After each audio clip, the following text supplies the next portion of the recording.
cette question, parce qu'il faut aussi, c'est vrai, il faut voir aussi le contexte, parce que quand il dit qu'on s'est retrouvé à la présidence, on a signé des accords que chacun devrait respecter. Est-ce que ce n'est pas aussi important de comprendre justement qui est en train de bloquer véritablement cette machine? Oui, aujourd'hui, la Guinée est plongée dans une crise multidimensionnelle. C'est-à-dire que dans tous les secteurs que vous prenez, il y a de la crise, notamment au sein de notre football. Ce qui est très malheureux, on pensait que puisque l'élection, le congrès électif a été reporté sine die avant que la date du 6 janvier ne soit acceptée, on pensait que tous les problèmes, les quiproquos internes au sein du football seraient résolus. On ne peut pas comprendre que les acteurs se transportent devant les autorités politiques et que des engagements soient pris là. À mon avis, on n'a plus intérêt de violer l'accord qui a été scellé. Et surtout qu'il y a un serment. Aujourd'hui, vous avez accepté au-delà des écrits, mais il y a des saintes écritures sur lesquelles vous avez juré. Est-ce qu'on devrait même en arriver là? Mais qu'est-ce que disaient ces écritures? C'est ça le problème. Non, mais attends, les saintes écritures... Oui, non, mais qu'est-ce que disait l'accord? C'est ça le problème. Non, l'accord, c'est par rapport, naturellement... Premièrement, c'est-à-dire, après ce qu'ils ont arrêté là, donc après l'élection du bureau, il n'y aura aucun recours. Oui, mais le problème n'est pas à ce niveau. Le problème, c'est d'abord... pourquoi il sort à ce moment? Depuis que les manquements là ont commencé, voilà, il dit ici plus loin, qu'est-ce qu'il dit? Ils disent que les décisions que prenne la commission électorale se font par téléphone. Qui peut dire qu'au lendemain du sinistre qui s'est produit à Kaloum, que les membres de la commission ont pu se retrouver pour décider quoi que ce soit, alors que Kaloum était inaccessible. Face à ces manquements, vu que ma liste a déjà été recalée et que j'ai pris des engagements devant les autorités en privé et en public, tout ce qui est en train d'être organisé, c'est pour l'élimination de notre candidature.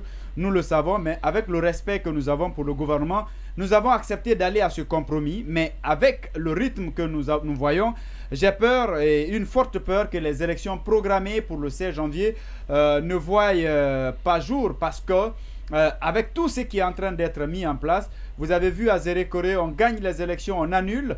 On va rester dans les annulations là jusqu'au 6 janvier. Les gens ne sont pas favorables à ce qui est en train de se passer. Si nous ne partons pas aux élections, on va trouver des coupables. Sachez dès maintenant que la commission électorale et la commission électorale de recours ne sont pas en train de jouer leur rôle. Des manquements, il y en a eu du début jusqu'à la fin. Mais c'est une foutaise. Oui, on l'a écarté, il n'a pas fait.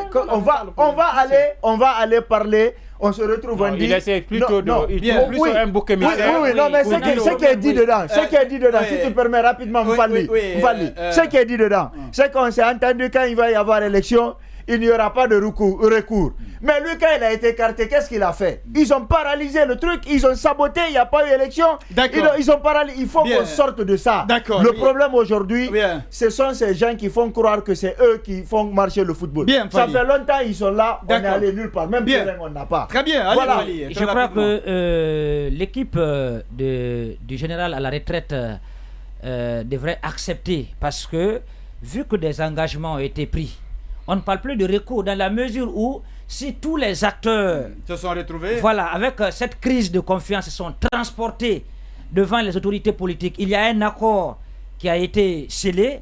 À ce moment, tout ce qu'on demande, c'est d'appliquer. Ce n'est pas les autorités politiques qui décident de ça. Il faut qu'on sorte de ça. Il y a une commission de recours qui existe. Attention, ne dites plus comment quelqu'un ne va pas. Il y a eu ingérence. Il y a eu ingérence. Il ne peut pas avoir d'ingérence. Non, comment il n'y a pas eu ingérence? Juridiquement, si les acteurs se sont transportés, non, attendez. Oui, d'accord. Je crois qu'il faut mais dire. c'est quand même important ce qu'il dit. Ce que j'ai dit, c'est pas important. Les lois existent en la matière. Non, écoute-moi. Il faut arrêter. Les lois existent en la matière. Bien. Mais si les acteurs ne sont pas compris, donc sur l'application ou sur le contenu de ces lois-là, ils sont transportés devant les autorités politiques.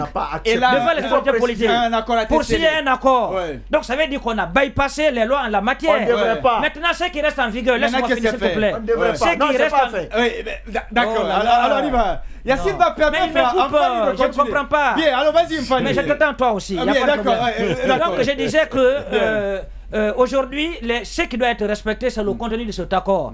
Mais ce qui n'est pas dit, parce que vous l'avez tantôt dit dans l'extrait de M. Mathurin, il dit que dans les districts, où il y a eu par exemple des élections ont été organisées. Et on les a annulées. On les a annulées. Est-ce qu'aujourd'hui, il est en train de dire que même à ce niveau, il est en train de perdre?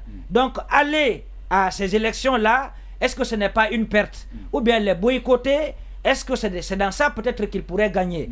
Donc moi je crois que dans cette sortie-là, quand on boycotte, personne n'a gagné. Voilà, il est en train, le pays qui perd. Oui, il est en train de peser dans la balance. Mais l'un dans l'autre, c'est-à-dire qu'il gagne ou pas, c'est qu'il devrait mettre aujourd'hui, je crois qu'il sortirait gagnant, qu'il sortirait très fort, qu'il sortirait très grand dans cette crise, s'il l'acceptait comme il l'a déjà fait. Parce que mettre la main sur la Bible, à mon avis, c'est au-dessus de tout. Là, on ne parle plus de loi, même l'accord là. Je pense que les saintes écritures suffisent la main sur le Coran, ils ont détourné finalement le Coran et la Bible. Bien, Fally. Il ne veut pas me laisser finir. Oui, c'est vrai, d'accord, néanmoins on t'a compris.